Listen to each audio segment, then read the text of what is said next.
Coronavirus, la pandemia. ¿Cuáles son los síntomas? ¿Cómo se transmite? ¿Qué puedo hacer para protegerme y prevenir la propagación de la enfermedad? Nuevo padecimiento que ha encendido las alarmas de los sistemas de salud.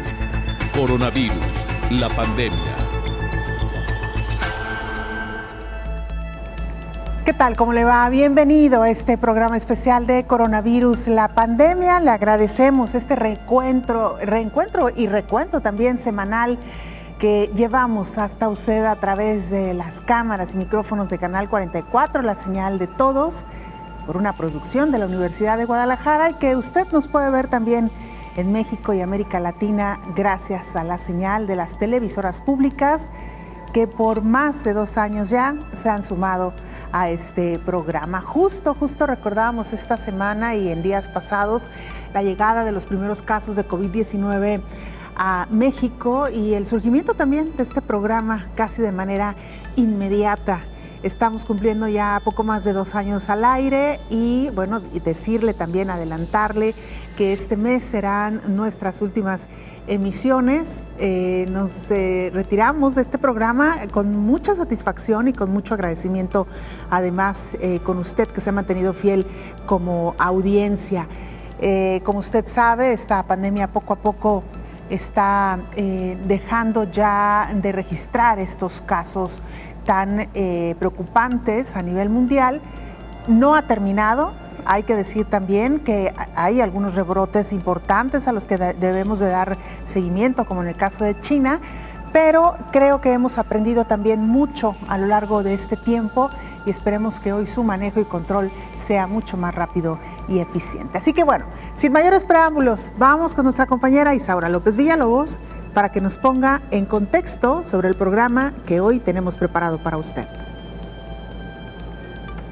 En estos 806 días transcurridos, el virus SARS-CoV-2 ha sido imparable con aquellas personas que padecen enfermedades crónicas degenerativas, principales problemas de salud pública mundial. Las personas con sobrepeso y obesidad, diabetes mellitus, hipertensión, enfermedades cardiovasculares, cáncer y trastornos respiratorios son las más afectadas.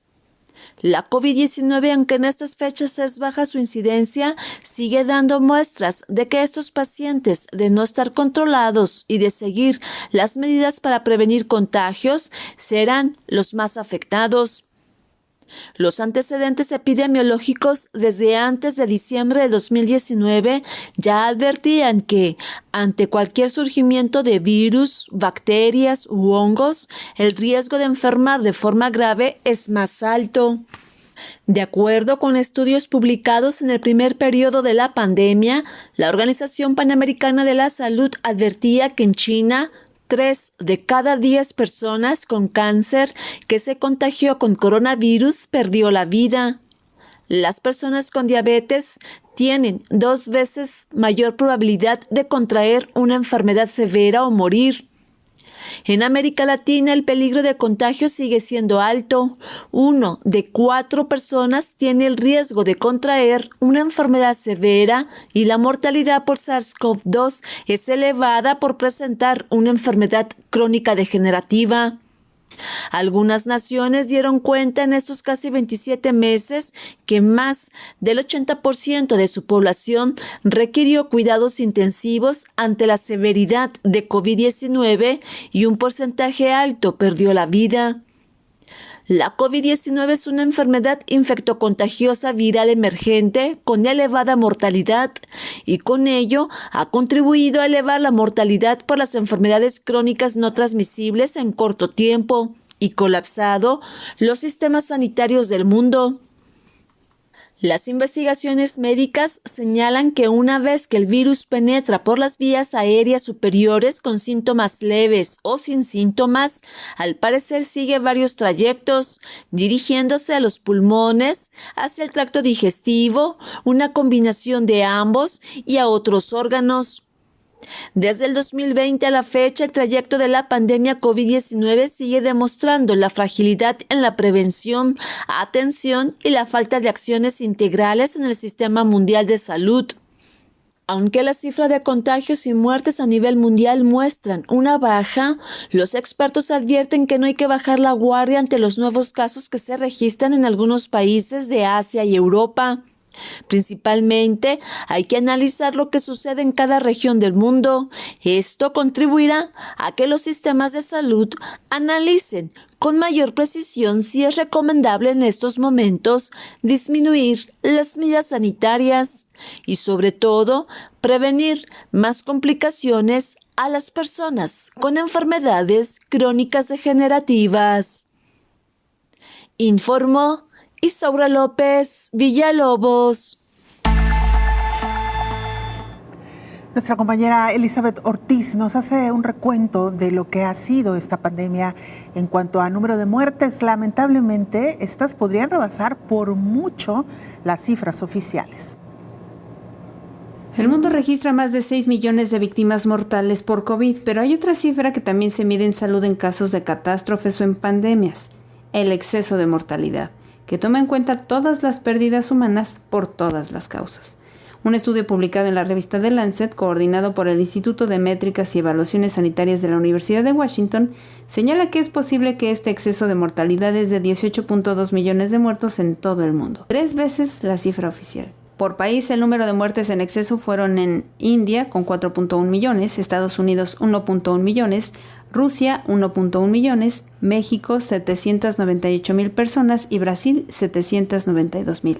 Si los cuentan por tasa, Rusia quedaría a la cabeza con 375 muertes por cada 100,000 habitantes y le sigue México, con 325 por cada 100,000. Entonces, la República Mexicana rebasaría a Brasil y Estados Unidos, que tienen 187 y 179 muertes por cada 100,000 habitantes. El director del Instituto de Métricas y Evaluaciones Sanitarias, Christopher Murray, destacó los países más afectados.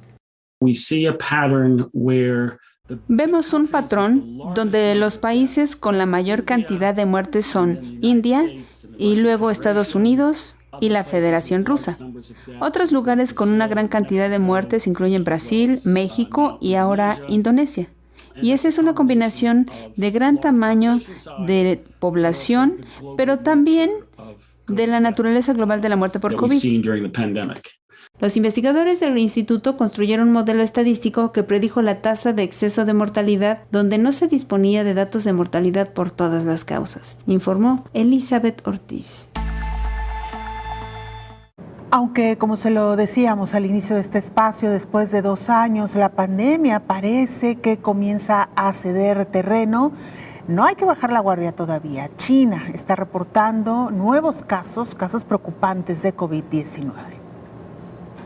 China lucha contra el peor brote de COVID-19 de los últimos 2 años al duplicarse los casos en 24 horas. El domingo se registraron casi 3.400 casos, lo que obligó a millones de personas a paralizar actividades y a cerrar escuelas en Shanghái. Son casi 19 provincias las que luchan contra agrupaciones de las variantes Omicron y Delta. Aunque las cifras de infección en China son relativamente bajas, las autoridades están aplicando una estrategia de tolerancia cero para encontrar y poner en cuarentena a todas las personas infectadas. El gobierno también ha dejado claro que los cierres masivos siguen siendo una opción. Nuestra compañera Rocío López Fonseca nos amplía la información sobre lo que está ocurriendo en China y este nuevo confinamiento. Otra vez China vuelve al confinamiento a pesar del blindaje contra el coronavirus que mantenía desde el inicio de la pandemia. Preocupa especialmente el repunte en el número de asintomáticos, que constituyeron el 64% de los nuevos casos reportados, lo que ha llevado a la Comisión Nacional de Salud a anunciar que el país permitirá el uso de pruebas de antígenos que hasta ahora no se podían realizar en el ámbito doméstico, y las autoridades decretaron el confinamiento de una ciudad de más de 9 millones de habitantes, el cierre de mayor magnitud desde finales del año pasado. Las autoridades sanitarias asocian esta tendencia al alza en el número de asintomáticos a la alta tasa de vacunación del país. El 87.4% de la población ha sido completamente inmunizada y el aumento de la incidencia de la variante Omicron. Las labores de rastreo, parte esencial de la política china de cero COVID, por la cual se pone en aislamiento al paciente y a sus contactos cercanos, se han visto obstaculizadas en las últimas semanas por este incremento de los asintomáticos. No se veían estas cifras desde el primer brote de Wuhan a principios de 2020. Además, los contagios provocados por la variante Omicron están muy extendidos por más de 20 provincias. Del 10 de febrero al 13 de marzo, el número de casos internos confirmados aumentó de 7 diarios a más de 3,000. Los puntos críticos más grandes son Jilin y la provincia nororiental de Shandong, donde han cerrado todas las escuelas de su ciudad más grande, Qinghai. El gobierno chino también ordenó el confinamiento de Shenzhen, la capital tecnológica de China, que tiene 17 millones de habitantes. Todos los residentes tendrán que pasar 3 rondas de pruebas PCR. Los contagios también están aumentando en Shanghái, donde se han habilitado 8,000 habitaciones de hotel para las cuarentenas. Según cuentan los residentes del centro económico, los bloqueos en algunos barrios han sido tan rápidos que han atrapado a muchos trabajadores en sus oficinas, de las que no pueden salir hasta que no tengan el resultado negativo de una prueba PCR, informó Rocío López Fonseca.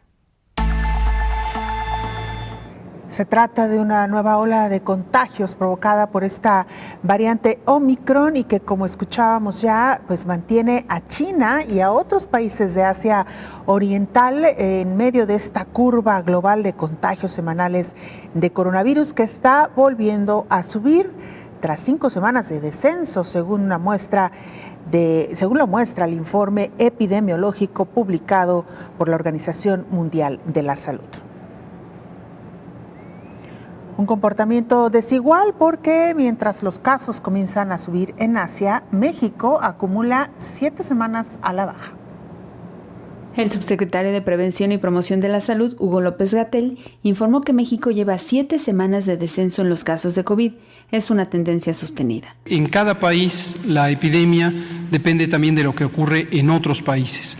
Y en la medida en que en ciertas regiones del mundo, en este momento particularmente en Europa Occidental y en Asia, pudiera mantenerse activa la epidemia o incluso aumentar, cualquier región del mundo pudiera quedar afectada. Pero por el momento, en América y en México tenemos una reducción sostenida. En México, la cobertura de vacunación es del 90% en población mayor de 18 años. Y en la vacunación continuamos, ya existe muy poca demanda para el esquema primario, prácticamente hemos llegado al punto final en donde la población ya toda está cubierta en el esquema primario y quienes restan por ponerse la vacuna, les seguimos invitando a que se la pongan, pero ya es muy pocas personas que quedan pendientes o que desean todavía vacunarse. Informó Elizabeth Ortiz. Mientras tanto, en España, la empresa Biofabri y el Consejo Superior de Investigaciones Científicas suspenden de manera temporal el prototipo de vacuna contra el virus del SARS-CoV-2. El retiro del ensayo clínico se hizo ante la Agencia Española de Medicamentos. Algunos planteamientos fueron las dificultades para completar el número de personas para el protocolo ante el alto porcentaje de población vacunada y la incidencia de la nueva variante Omicron. Los investigadores podrían adaptar el modelo de la vacuna a las nuevas variantes del coronavirus y la nueva vacuna contra la COVID-19 se centrará en nuevas variantes. El proyecto consistía en utilizar como vehículo vacunal un virus altamente atenuado de la familia de la viruela para introducir la proteína de espiga del SARS-CoV-2, que es la que permite que el virus entre en las células. De esta forma se lograría inmunizar a las personas para que generen anticuerpos contra esa proteína. El proyecto estaba encabezado por los investigadores Mariano Esteban y Juan García Arriaza del Centro Nacional de Biotecnología del Centro en España. Por otro lado, hay buenas noticias, también hay esperanzas, no todo es negativo. En el 2023 podría estar disponible una vacuna intranasal. La investigación se realiza, por cierto, en el Centro Nacional de Biotecnología del Consejo Superior, uno de los centros de investigación más importantes de España. Una vacuna, por cierto, que no es en su modalidad tan novedosa, porque hay que decir que en México también se está desarrollando una vacuna también que se aplicaría por medio de las vías respiratorias intranasal. El director del laboratorio de coronavirus, Luis Juanes, quien encabeza la investigación en España, indicó que las primeras pruebas realizadas han demostrado que la vacuna también induce a una inmunidad en las mucosas respiratorias, vía de entrada del virus. Por cierto, no lo olvidemos, la principal ventaja de la vacuna intranasal, inoculada por las fosas nasales, frente a las intramusculares actualmente disponibles, como las de Pfizer o Moderna, mencionó el virólogo, que induce a la inmunidad de las mucosas y contra varios antígenos, no solo contra uno. Además, anticipa la dosis de RNA que se administra, haciéndola más potente e induce una inmunidad esterilizante. Sobre el debate en torno a la supresión de las mascarillas en el interior, el virólogo recomendó a la población seguir con su uso. En caso de autorizarse su eliminación, lo hagan con mucha lentitud, siempre llevándolas consigo y guardando la sana distancia. Advierte que el virus SARS-CoV-2 sigue en el planeta y aún existe el riesgo de que surjan más variantes luego de las repercusiones a la salud que dejó Omicron. Vamos a una pausa, la primera, regresamos.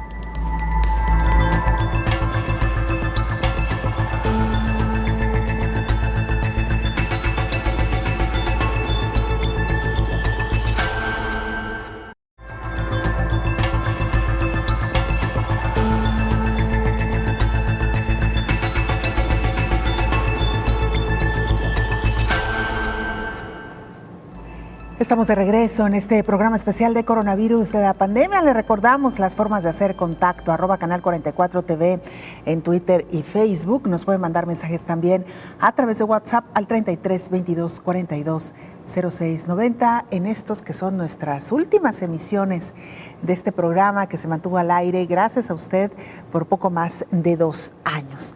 Continuamos con la información. Un estudio reciente sobre posibles tratamientos revela que la utilización de células inmunitarias de pacientes que superaron la enfermedad del coronavirus ha demostrado eficacia para neutralizar el virus SARS-CoV-2. De acuerdo con diversas publicaciones, se menciona que los resultados podrían facilitar precisamente el trabajo que actualmente se hace con estos tratamientos.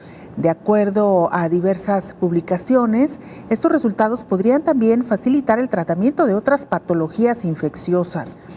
La investigación fue realizada por un equipo de investigadores del Centro Nacional de Microbiología del Instituto de Salud Carlos III en colaboración con el Hospital 12 de Octubre de Madrid. Una situación muy particular vive Ucrania en 2 frentes, y nos referimos a uno que es el frente de batalla, esta pelea que mantiene con Rusia, y por otro lado, la batalla que no termina, la de contra COVID-19. Viven como tantos otros bajo el fuego del ejército ruso, pero estos ucranianos libran a su vez otra importante batalla contra un enemigo más silencioso pero también muy peligroso, el coronavirus. Decenas de pacientes del Hospital Regional de Enfermedades Infecciosas de Kharkov, donde el miedo a ser bombardeado es constante y donde muchos permanecen conectados a bombonas de oxígeno que hay que proteger a toda costa de dichos ataques. Como pueden ver, las ventanas están cerradas, cuenta el director del centro. Los bombardeos tienen lugar desde la mañana hasta la noche. Gracias a Dios, todavía no ha caído ninguna bomba en nuestro hospital, pero podría hacerlo en cualquier momento. Inevitablemente, la guerra ha multiplicado las tareas del personal sanitario, hasta el punto que se ha habilitado un refugio antibombas en el sótano del hospital para transportar a los pacientes más enfermos y debilitados tan pronto como sea necesario.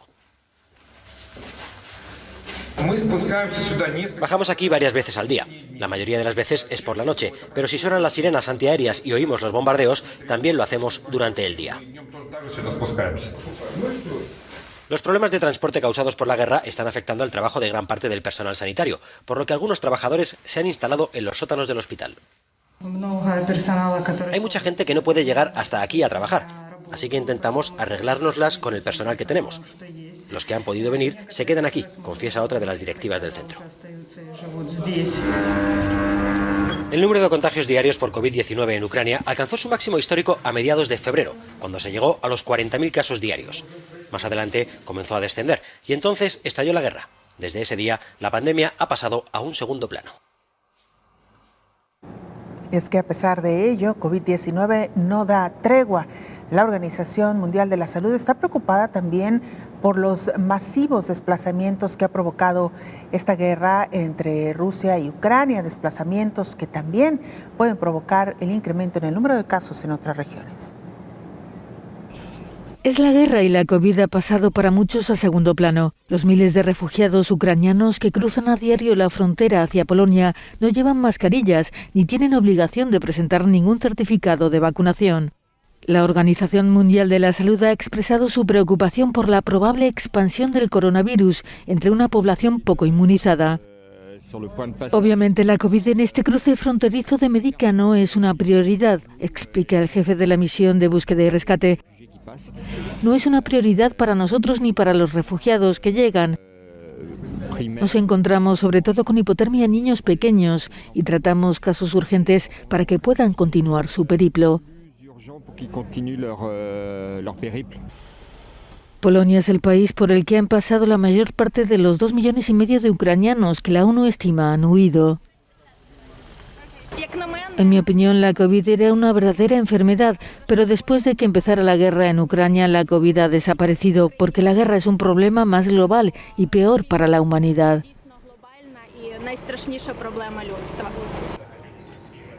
Tras 3 semanas de guerra, hay algunos refugiados que, a pesar de todo, han decidido volver a casa. Es el caso de Clara, una jubilada que llegó a Hungría con la primera oleada y que ha decidido regresar a Uzhhorod, en el oeste del país, contra el deseo de sus familiares que le piden que se quede. Siento algo que es difícil de traducir en palabras, no puedo decirlo. Yo nací allí, ese es mi hogar. Tuvimos que marcharnos, pero ahora estoy intentando regresar y ver qué está pasando.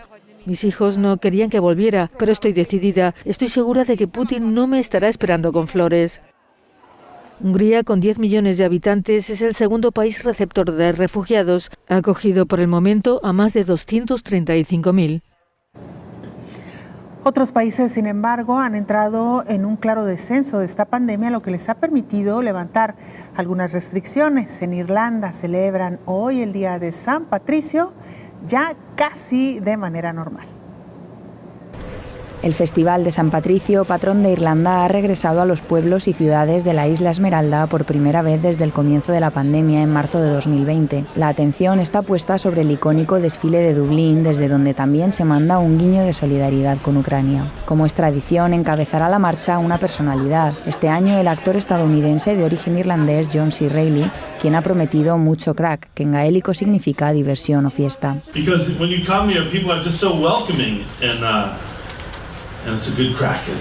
Crack en los pubs, en los restaurantes o en las calles ya engalanadas con el verde esmeralda, un color que este año comparte protagonismo con el amarillo y azul de Ucrania. Desde sus inicios en el siglo XVII, esta festividad, extendida ya por todo el mundo, congrega a miles de personas cada año para rendir homenaje a San Patricio, el obispo que llevó el cristianismo a Irlanda. Aunque su día sea el 17 de marzo, las celebraciones se extenderán durante el fin de semana por todo el país. El gobierno ha añadido al calendario anual un día festivo más, el viernes, como premio a los esfuerzos realizados por la ciudadanía durante la pandemia.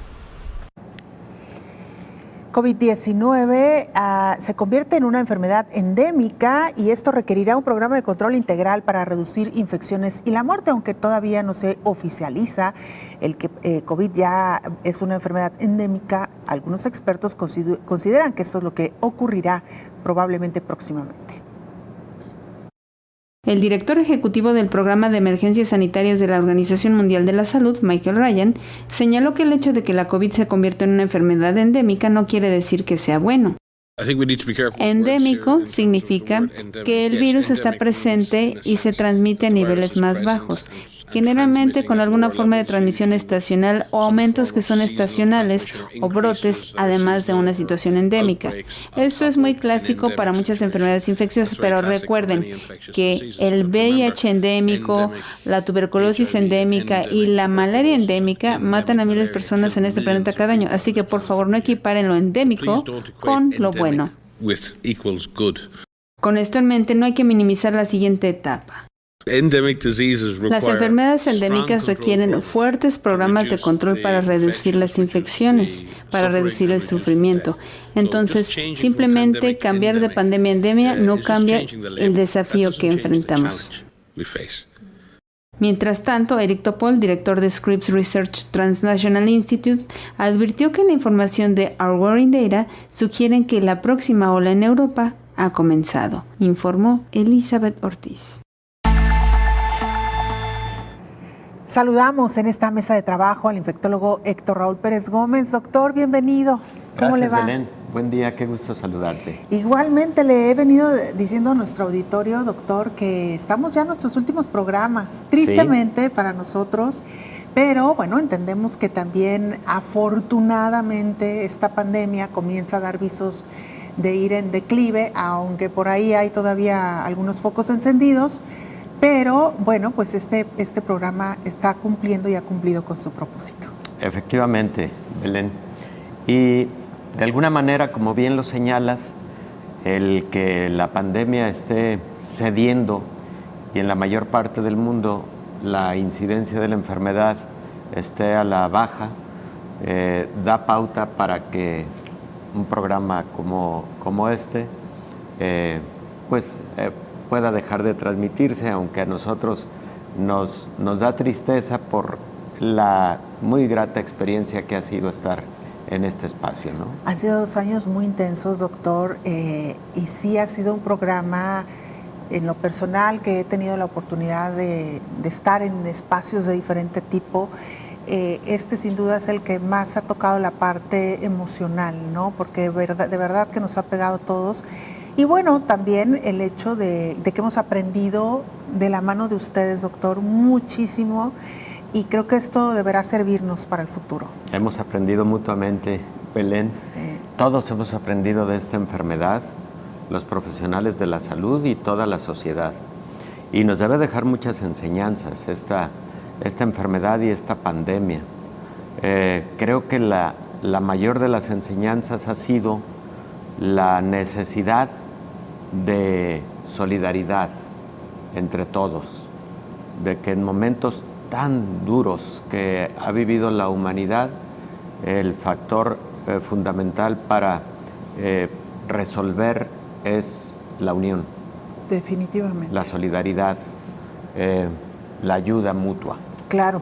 Doctor, y perdón que estaba viendo el tiempo porque estaba viendo cuánto nos hacía falta para el corte y quisiera aprovechar estos segunditos que nos quedan antes de entrar de lleno al tema y no cortarlo. Que ayer justo lo mencionábamos, al interior de la Casa de Estudios de la Universidad de Guadalajara, que es quien produce este programa, se entregaron reconocimientos, la medalla al servicio social Irene Robledo, una mujer humanista, formadora de profesores, además muy aventajada para su tiempo. Ella nació en 1890. Sí. Y bueno, lo decíamos porque se pudo rescatar el reconocimiento y el agradecimiento para toda esta comunidad universitaria que entregó su tiempo y su servicio social precisamente, y un servicio social en el más amplio de los sentidos, no el que conocemos solamente cuando uno está estudiando una carrera, sino profesionales, gente con muchísima trayectoria, pero también miles y miles de voluntarios que dedicaron su tiempo, su corazón y su vida, doctor, en apoyo a todos a quienes así lo requirieron durante esta pandemia.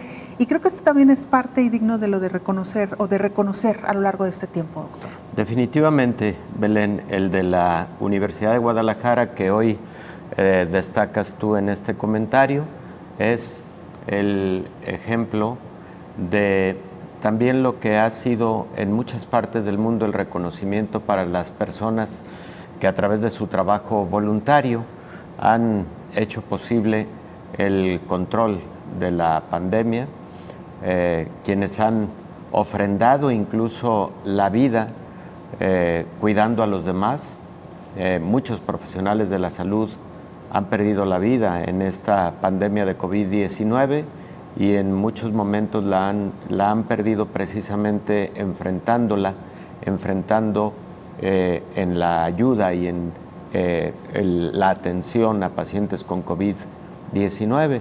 Entonces, sí, lo referente a la Universidad de Guadalajara y la entrega de este reconocimiento a Irene Robledo García es un acto muy bonito, de mucho humanismo, como fue el legado precisamente de Irene Robledo García, una de las fundadoras de la Universidad de Guadalajara en su nueva etapa de 1925, y ayer en ceremonia encabezada por el señor rector general, el doctor Ricardo Villanueva Lomelí, un evento muy emotivo, pues muchas personas recibieron este reconocimiento. Que sepan que les agradecemos y les agradecemos muchísimo de corazón. Usted también, por supuesto, no lo ha reconocido. Doctor, regresamos ya para entrarle al tema después de la pausa. Con todo gusto.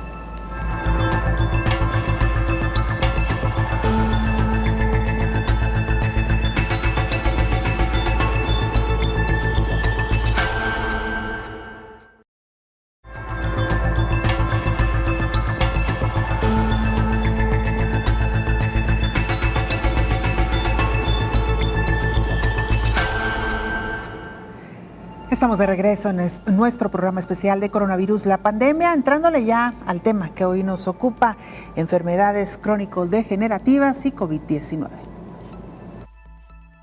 En México, la diabetes se ubicó como la tercera causa de muerte y se estima que 12.8 millones de personas viven con esta enfermedad, lo que representa 10.3% de la población total del país. Las enfermedades cardiovasculares y la COVID-19 son las primeras causas de muerte en los mexicanos. A lo largo de estos más de 2 años, se ha comprobado que las comorbilidades que más complicaciones provoca en caso de infectarse con COVID-19 es la diabetes, además de la hipertensión. Aseguraron los primeros reportes que en México se registró una gran mortalidad por COVID-19 debido a la gran prevalencia de las enfermedades no transmisibles como diabetes y obesidad. Cabe recordar que en las últimas encuestas de En Salud, 3 de cada 4 personas adultas en nuestro país siguen teniendo un peso no saludable. Se calcula que hay alrededor de 12.8 millones de personas viviendo con diabetes en nuestro país. Ya otras pandemias habían advertido la vulnerabilidad de la población ante estas comorbilidades, como lo ha ocurrido con el SARS-CoV-1 o el virus del MERS. Se han comportado de una manera similar en las personas con diabetes la misma epidemia de influenza de 2009. Desde hace años, los científicos han advertido que la relación que hay entre las enfermedades crónicas y las enfermedades emergentes son catastróficas. Los expertos recordaron que el diagnóstico oportuno garantiza una mejor calidad de vida. Según estimaciones, 4 de cada 10 personas con diabetes no sabe que la padece. El diagnóstico oportuno evita complicaciones como amputaciones, ceguera o daño renal que necesita un trasplante de riñón, informó Rocío López Fonseca. Doctor Héctor Raúl Pérez Gómez, infectólogo, internista, ya lo decía usted también al inicio del programa, hemos aprendido mucho a lo largo de estos 2 años de pandemia y una de las grandes lecciones es que la humanidad físicamente no estábamos preparados para hacer frente a una pandemia de este tipo, doctor. Sí, y debemos aprender de ello. Debemos hacer el máximo esfuerzo los sistemas de salud para controlar este grave problema de salud pública que es las enfermedades crónico-degenerativas, también conocidas como enfermedades crónicas no transmisibles, diabetes, hipertensión, obesidad, entre otras. Y en ese sentido, si uno revisa la mayor parte de casuísticas en el mundo en relación a la letalidad por COVID-19, y esto incluye a México, nos encontramos con una gran diferencia en la letalidad en aquellas personas que no tenían ninguna enfermedad de esta naturaleza comparado con quienes tenían alguna o varias de estas enfermedades crónico-degenerativas. Por ejemplo, la letalidad fue el doble en personas con diabetes o con hipertensión comparado con quienes no tenían ninguna de estas comorbilidades. La comorbilidad que generó la letalidad más alta, Belén, fue la insuficiencia renal crónica, y esto es válido para todo el mundo. Esto incluye a México. En días pasados se conmemoró el Día Mundial del Riñón, 10 de marzo, y esta es una enfermedad, me refiero a la enfermedad renal crónica, que puede estar afectando hasta el 10% de la población adulta en México. Entonces, cuando se enfrenta una nueva enfermedad infecciosa, como en el 2009 fue el caso de H1N1 influenza, como en este caso 2019, el inicio de la pandemia de COVID-19, pues estamos frente a situaciones de alta vulnerabilidad si no tenemos una salud pública ideal, un estado de salud de la población general adecuado. Y en ese sentido, pues a mí particularmente me preocupa el caso de México, en donde ya lo escuchábamos, Rocío nos hablaba de 10.2% de la población mexicana con diabetes. Si nada más analizáramos la población adulta, este porcentaje se va casi al 13%, Belén. Y es una de las prevalencias de una enfermedad crónico-degenerativa más alta a nivel mundial. Como también México se encuentra en el tercer lugar en obesidad en población adulta de todos los países del continente americano. Y lamentablemente México ocupa uno de los primeros lugares de obesidad infantil a nivel mundial.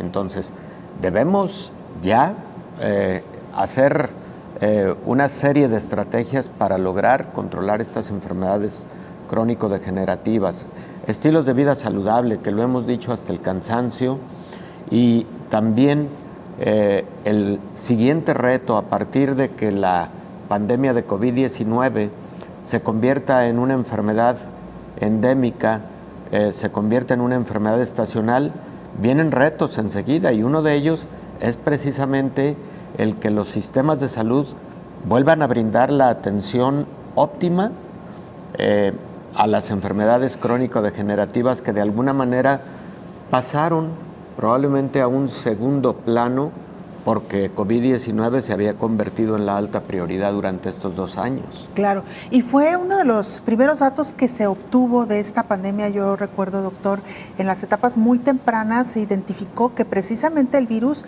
estaba causando mayor mortandad en personas que tenían alguna comorbilidad. Y algo muy importante también que nos dejó esta pandemia, doctor, aquellas enfermedades no tratadas adecuadamente, porque hubo personas que teniendo un diagnóstico y siguiendo oportunamente su enfermedad y atendiéndola, pues fueron menos susceptibles de morir.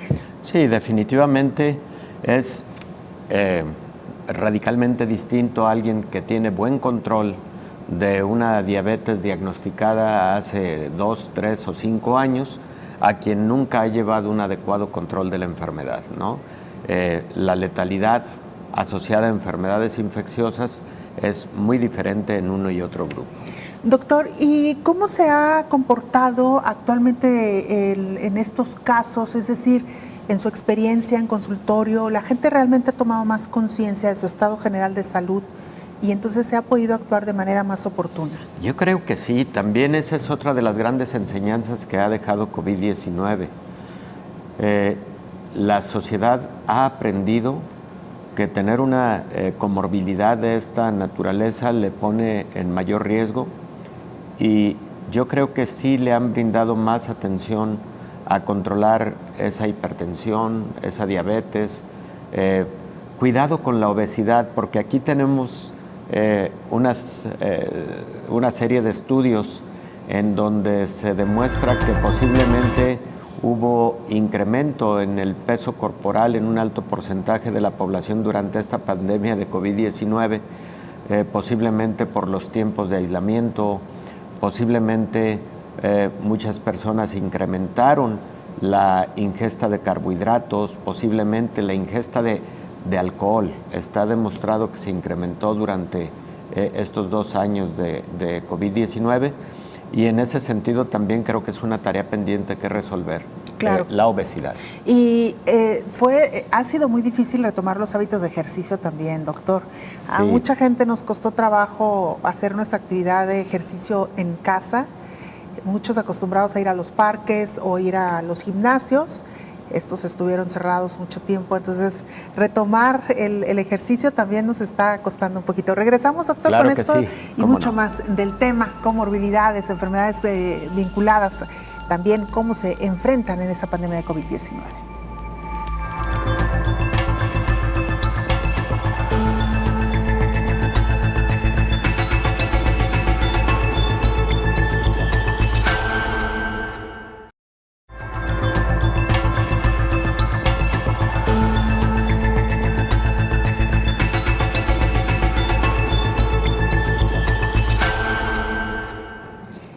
Enfermedades crónico-degenerativas y COVID-19, ya nos lo decía el doctor, una de las que más ha causado impacto, de las enfermedades que han causado impacto en medio de esta pandemia, son las que han afectado particularmente al riñón. No podemos dejar de lado, por supuesto, la diabetes mellitus.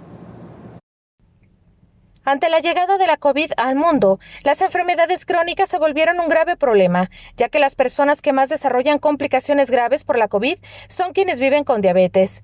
La diabetes provocó que 7 de cada 10 muertes causadas por el virus SARS-CoV-2 se complicaran en pacientes diabéticos. En el mundo, esta pandemia es tan grave que afecta a 463 millones de personas y la carga económica es enorme. Se estima que el sector salud gasta más de 109 billones de dólares para atender las complicaciones de la diabetes en el mundo. Pero eso no ha sido todo, sino que conforme pasan los meses, los especialistas detectan cada vez más secuelas por la pandemia de COVID-19. Ahora los endocrinólogos advierten que esta infección provocada por el SARS-CoV-2 deja secuelas en el metabolismo en algunos pacientes y un desajuste en sus enfermedades crónicas como la diabetes, hipertensión u obesidad y alteraciones en la tiroides. Sin embargo, también lo hacen los tratamientos para combatir al nuevo coronavirus, lamenta el endocrinólogo Miguel Ángel Polanco Presa. Generalmente las secuelas con relación al uso de esteroides y diabetes no son tan a largo plazo.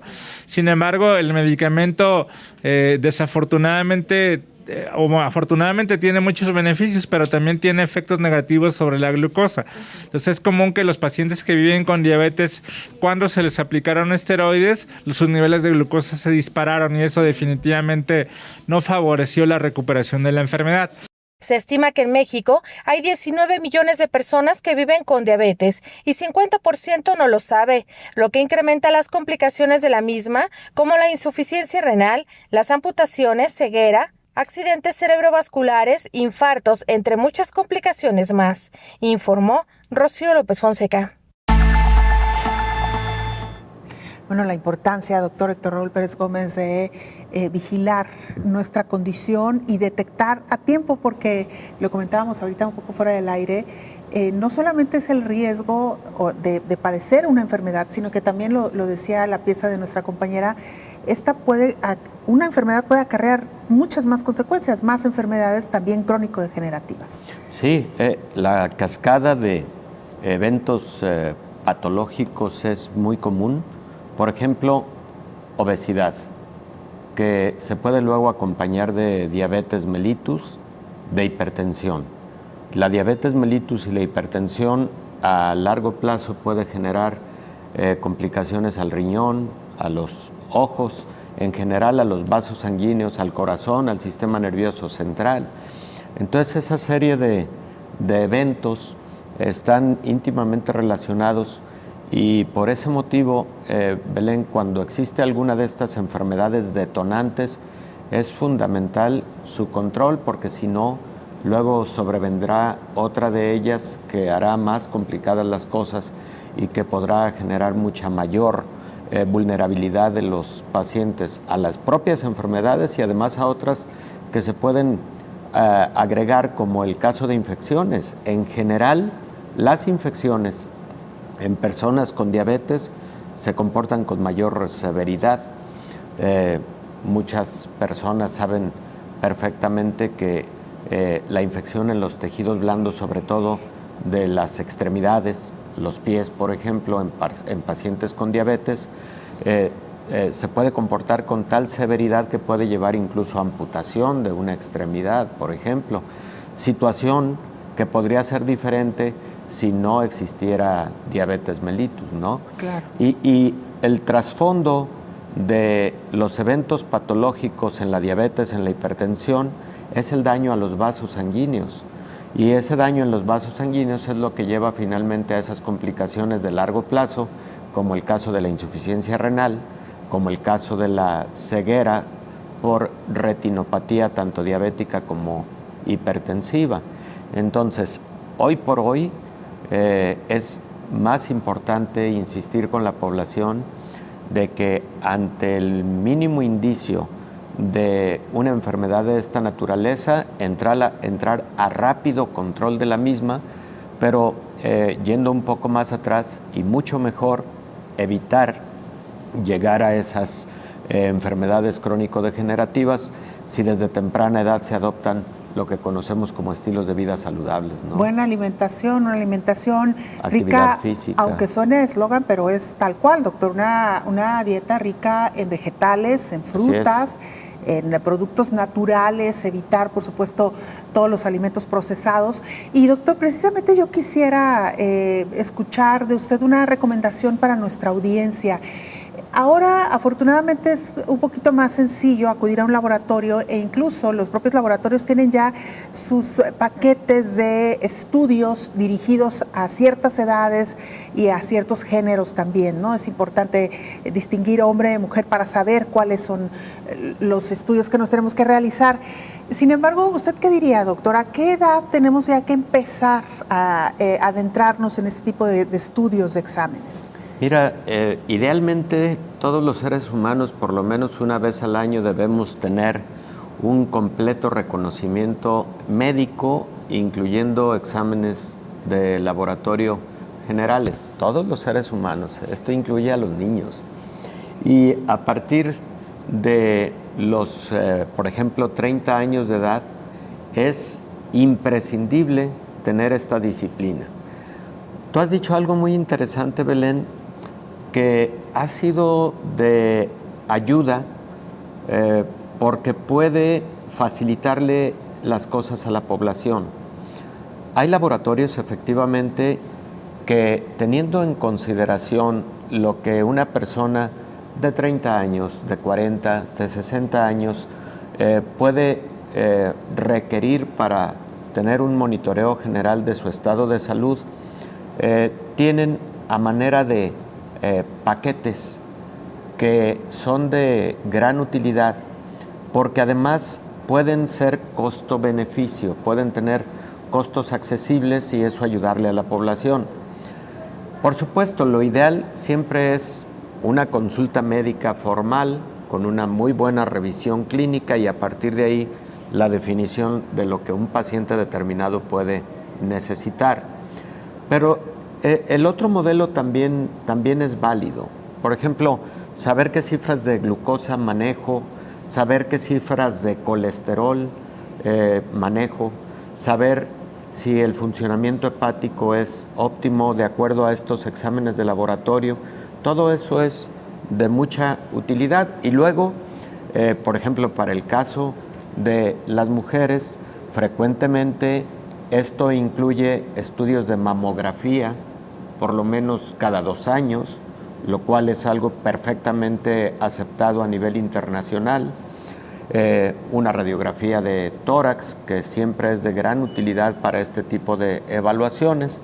En el caso de los varones, por ejemplo, el antígeno prostático específico, por lo menos cada año en varones por arriba de los 40 años de edad.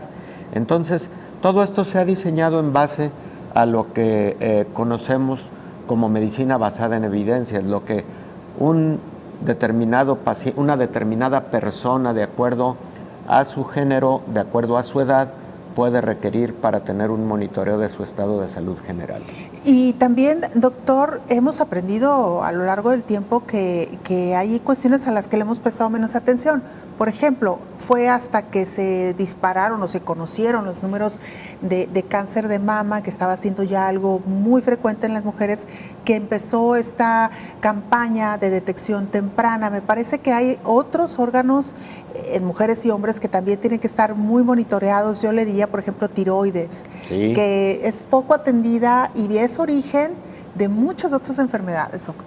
Sí, Belén, qué bueno que haces el comentario, porque incluso la enfermedad tiroidea debemos estarla monitoreando también a partir de los 30 años de edad, y no se diga en personas en quienes ya hay diagnóstico de hipotiroidismo, por ejemplo, que están en tratamiento y que cada determinado tiempo, por lo general 6 meses, debe haber monitoreo de los niveles de hormona tiroidea.